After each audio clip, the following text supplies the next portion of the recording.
வணக்கங்க. இப்போ நம்ம எவ்வளோ நியூஸ் பார்க்குறோம். பெண் பிள்ளைங்களுக்கு என்னென்ன பிரச்சனை நடக்குது, பசங்களுக்கு என்னென்ன பிரச்சனை நடக்குது, எல்லாமே நம்ம நியூஸ்ல பார்க்குறோம். நம்ம வீட்லயும் குழந்தைங்க இருக்காங்க. ஆம்பளை பிள்ளை இருக்காங்கல்ல, அவங்களுக்கு சொல்லி வளருங்க. இப்படி பண்ணக்கூடாது, இப்படி போகக்கூடாது அப்படின்னு எல்லாமே சொல்லிக் கொடுங்க. பொண்ணுங்களுக்கும் அதே மாதிரி தைரியமா தைரியம் கொடுங்க. எங்கே போனாலும் இந்த மாதிரி தைரியமா இருக்கணும். ஏன்னா இப்போலாம் நியூஸ் பார்க்க பார்க்க பெத்தவங்க நமக்கே இவ்வளோ பயமா இருக்கு. அப்போ குழந்தைங்களுக்குலாம் எவ்வளோ இருக்கும், நமக்கும் இப்படிலாம் நடக்குமோ, நமக்கு இப்படிலாம் ஆகுமோன்னு அப்படின்னு அவங்க நிறைய திங்க் பண்ணுவாங்க. அந்த அளவுக்கு நீங்கள் போக விடாதீங்க. ரொம்ப இப்போ நடக்கிற நியூஸ்லாம் பார்க்கும்போது நமக்கே அப்படிதான் இருக்கு.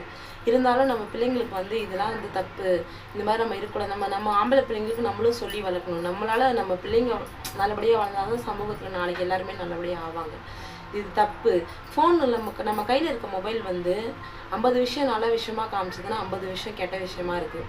பிள்ளைங்க இப்போ வளர ஜென்ரேஷன் அந்த 50ல் ஒரு 10 தான் நல்லது எடுத்துக்கிறாங்க.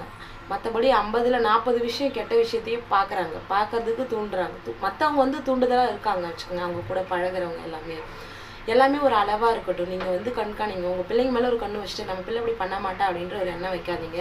நம்ம நம்ம பையன் தப்பு பண்ண மாட்டான்னு ஒரு எண்ணம் வைக்காதீங்க.